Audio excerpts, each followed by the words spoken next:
একদম নষ্ট হয়ে গেছে। মেরা নিউ ক্যালিপার মানে কালারে দিছিলাম, আর পুরানটা। আসসালামু আলাইকুম everyone, after a long time later ভ্লগে আসছি। প্রায় 1 মাস পরে বাইকটা নিয়ে বের হবো। দেশের অবস্থা খারাপ ছিল, বাইকে কিছু প্রবলেম ছিল, দ্যাটস ওয়াই বের হইতে পারি নাই। সো আজকে অনেক দিন পরে ক্রাটোসকে নিয়ে বের হচ্ছি। প্রায় 12 দিন পরে বাইকটা স্টার্ট দিলাম, স্টার্টে ফালাইছি।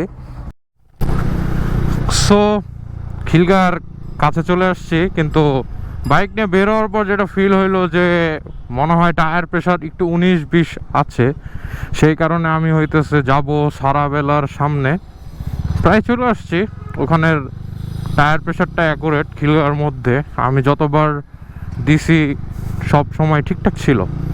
সো এই জন্যে ওইখানে যাই, ওইখানে যাওয়ার পরে বেশি হ্যাঁ খোলা আছে, তো আগে টায়ার প্রেশারটা মাপায় নেই। ওয়েলকাম ব্যাক টু হাতির ঝিল। ও আমি তো ভুল করে আমার পায়ের ব্রেক ট্যাপ করতেছি। একটা জিনিস দেখাই, সেটা হইতেছে আমার রিয়ার ব্রেক। আমি ক্যালিপার কালার করাইতে দিব, এই কারণে আমার রিয়ার ব্রেক দেখেন, রিয়ার ব্রেক নাই, গন। মানে আমার ব্যাগে আছে, আমি ওইটারে কালারে দিব, ওই কারণে স্প্যানারে যেতেছি। স্প্যানার এর খুব কাছেই চলে আসছি আমি, আর সর্বোচ্চ 1 মিনিট লাগবে। ওই ডানের মোড় ঘুরে বামে দিয়ে তারপর গিয়ে স্প্যানারে যাব। তো ফ্যাক্ট হইতেছে ক্যালিপারে একটু প্রবলেম হয়েছে, যার কারণে আপাতত আমি একটা ক্যালিপার ম্যানেজ করছি। ওইটা হইতেছে গিয়ে ব্ল্যাক কালার। তো গোল্ডেন কালারের ক্যালিপার তো এখন আপাতত আসে না, এই কারণে আমি গিয়ে অনেক জায়গায় খুঁজছি, পাই নাই। আর ক্যালিপার আমাদের দেশের ইম্পোর্টাররা তো খুব ভালো, এই কারণে হইতেছে তারা ইন্ডিয়ানরা ইন্দো বলে সেল করতেছে। অনেক জায়গায় নিউজ পাইছি আমি। তো ওই প্রেক্ষাপট চিন্তা করে আমি আসলে ব্র্যান্ড নিউ ইন্ডিয়ান ক্যালিপার যারা ইন্দো বলে সেল করতেছে সেটা আমি আসলে নেই। তো হুদাহুদি তো টাকা নষ্ট করার কোনো মানে হয় না। তো আমি আমার একটা ভাইয়া আছে, তো ওনার কাছ থেকে আমি আপাতত ক্যালিপার একটা নিছি, নিয়া সেটার আমি একটু কালার করাইতে দিছি। বলতে কালার করাইতে কালকে রাতেই দিয়ে আসছি, কিন্তু ফ্যাক্ট হইতেছে কালার মিলানোর যে ব্যাপারটা থাকে সেইটা এখানে মনির ভাইয়ের কাছে দিয়ে যাব। তো যাতে উনি কালারটা মিলাইতে পারে আর কি, এই কারণে চলে আসছি স্প্যানার। এখন ক্যালিপারটা দেই, তারপর আপনাদের সাথে কথা হচ্ছে।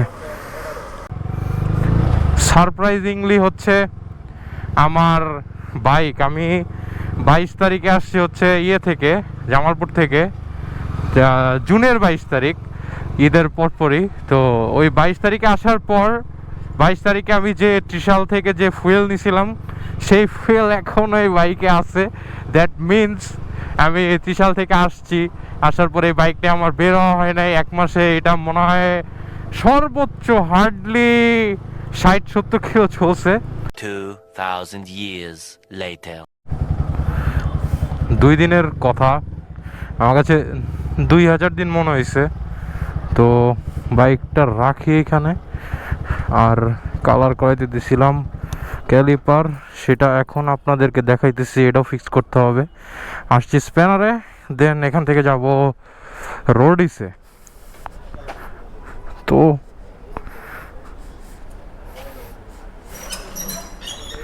মালটা কই, একদম নষ্ট হয়ে গেছে। তো এটাই আমি দিছিলাম স্যাম্পল হিসেবে কালার করার জন্য। তো এখন নতুনকে যে ক্যালিপার ম্যানেজ করছে এখন ওইটা দেখতে হবে, ওটাকে দেখি। হাই রোডিস কি নিলাম হয়ে যাচ্ছে মঞ্জুর ভাই?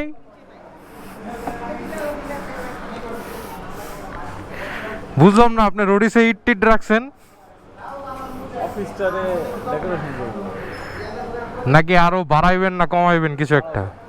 আর একটু বাড়াবেন, নাহলে তো হইতেছে না, তাই না? এটা তো আনপ্ল্যান্ড ছিল আগে, হ্যাঁ, মেইন তো এতটুক পর্যন্ত ছিল। পরে এটা ভেঙে ফেললাম, হুম। কাউন্টারে অফিস বানাইলাম। এখন ফাইনাল ডিসিশন নিয়েছি ওইটাকে রিডেকোরেট করব, থাই গ্লাস দিব, বসার স্পেস দিব, আর পিছনে পুরোটা মালামাল রাখার জন্য তোমার হচ্ছে ওই ক্যাবিনেট করে দিব আর কি। ওই আচ্ছা বুঝছি, হালকা গোডাউন টাইপ আর কি মোটামুটি।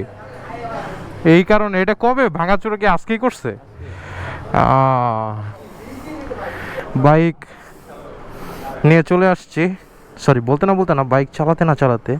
তো এটা হইতেছে মেরা নিউ ক্যালিপার, মানে কালারে দিছিলাম। আর পুরানটা এইখানে দেখাই, ওয়েট। পুরানটা হইতেছে এই যে এটা, আর নতুনটা হচ্ছে এটা। এত বছর পরে বলে, এতদিন পরে আমার রিয়ার ক্যালিপার ব্যাক আসছে। মানে দেখাই, ওই দিন তো ক্যালিপার ছিল না, তো এই যে ক্যালিপার আবার। এখন দেখি কি অবস্থা, তারপরে বোঝা যাবে। ব্রেক পাম্প টাম করা হয়েছে, সব কাজকর্ম করা হয়েছে, যার কারণে এখন পায়ের ব্রেকটা একটু কম ধরবে।